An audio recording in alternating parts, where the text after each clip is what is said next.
అయితే గురుగారు, ముందుగా ఈ పరాభవ నామ సంవత్సరం అంటేనే, పరాభవం అంటేనే ఏమిటో కొంచెం ఏమైనా శుభాలకు ఆస్కారమా, అశుభాలకు ఆస్కారమా? ఈ పరాభవ నామ సంవత్సరం ఎలా ఉండబోతోంది?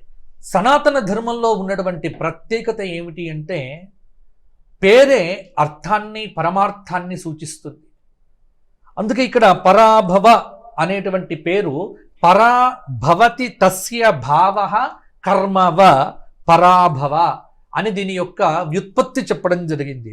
పరాభవాన్ని ఇచ్చే సంవత్సరం. ఎవరికి పరాభవం అంటే కనుక మనకు శ్లోకంలోనే చెప్పారు, పరాభవాబ్ధే రాజానః ప్రాప్నువంతి పరాభవం భవంతి క్షుద్రధాన్యాని ప్రభూతాని సువృష్టయః. ఇక్కడ పరాభవాబ్దే రాజానః ప్రాప్నువంతి పరాభవం.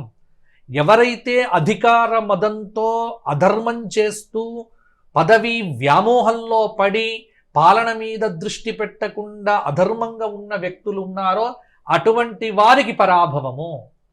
ధర్మంగా ఉన్నటువంటి వారికి, ధర్మకార్యాలు చేసేటువంటి వారికి, అందుకే ఇక్కడ పరాభూత తిరస్కృత జనైరితి పరాభవ. అధికార మదం, అధర్మం, అనైతికతో వ్యవహరించే వ్యక్తులందరికీ ఈ సంవత్సరం పరాభవ నామ సంవత్సరం.